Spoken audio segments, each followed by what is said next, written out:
tu fais pas ton âge, tu es mûr pour ton âge, tu es bien conservé. Là, il faut arrêter avec ces réflexions qui sont faites essentiellement à des femmes. Les femmes ne sont pas des pots de yaourt avec des dates de péremption. J'ai vraiment intégré depuis toujours l'idée que faire son âge était un défaut, une faute de goût. Alors que quand on y pense, bon, j'ai 41 ans aujourd'hui, quel est le problème avec le fait que j'ai l'air d'avoir 41 ans? Mon but dans la vie, ça ne devrait pas être d'avoir l'air plus jeune que je ne le suis, ça devrait être d'être bien dans mon âge. Mais pour cela, encore faudrait-il qu'on arrête d'associer systématiquement le bien-être, la beauté, l'épanouissement à la jeunesse. Comme la plupart des jeunes filles, j'ai été responsabilisée très tôt. Même avant la puberté, j'ai été conditionnée à jouer les adultes miniatures. On m'a collé un poupon dans les bras vers l'âge de 2 ans, dont on m'a dit que c'était un enfant et qu'il fallait que j'en prenne soin. J'ai joué à faire le ménage, à m'occuper de la cuisine, bref, à jouer à la charge mentale. J'avais pas le choix d'être mûre pour mon âge. Donc en fait, le fait de dire aux filles qu'elles sont mûres pour leur âge, ça n'est pas un compliment, c'est une injonction. Et c'est une façon de légitimer leur sexualisation précoce et la charge mentale qui va avec.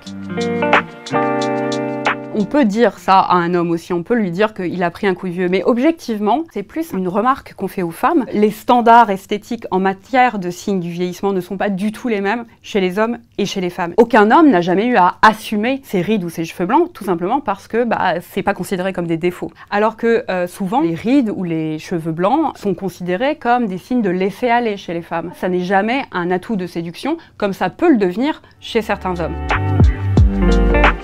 Ça veut dire qu'on est encore désirable, encore consommable, et qu'à contrario, quand on n'est plus bien conservé, on devient littéralement jetable. Le fait de traiter une femme de yaourt, ça ne peut pas être un compliment. Il n'y a aucun problème à utiliser des produits anti-rides, du botox, etc. Évidemment, les femmes peuvent faire ce qu'elles veulent, mais surtout, elles ont le droit de vivre au sein d'une société où elles ne seraient pas condamnées à s'embaumer vivantes pour avoir le droit de continuer d'exister, et où leur estime d'elles-mêmes serait décorrélée de leur corps, où leur corps ne serait pas un motif de fierté particulière ou de honte, juste leur corps existerait un peu comme le corps des hommes.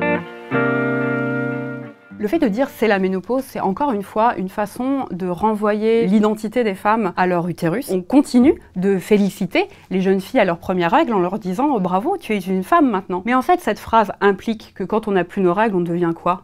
Des bulots. C'est comme si la norme de la féminité, c'était la fécondité, et qu'à partir du moment où on n'était plus féconde, on n'était plus une femme. Ah, c'est la ménopause, ah, c'est les règles. Qu'elles aient leurs règles ou qu'elles ne les aient plus, c'est toujours une manière de déconsidérer les femmes.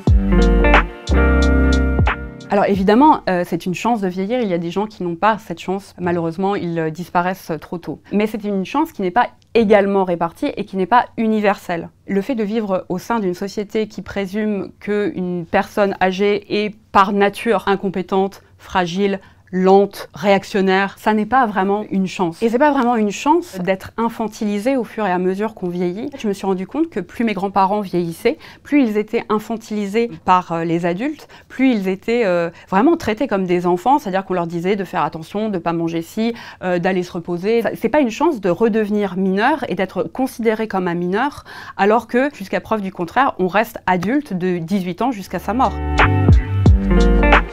Là, je viens avec tout un tas de normes et tout un tas d'injonctions sociales. Je crois que dès l'âge de 30 ans, j'ai commencé à me dire que j'avais plus l'âge de porter des shorts, par exemple, ou de sortir en boîte jusqu'à 6 h du matin, alors que j'adorais ça, ou de me faire tatouer. Bon, là, ça n'a pas trop marché. En fait, c'est comme si l'âge, l'avancée en âge, était susceptible de transformer nos goûts, nos aptitudes, nos compétences, nos désirs, bref, notre identité tout entière.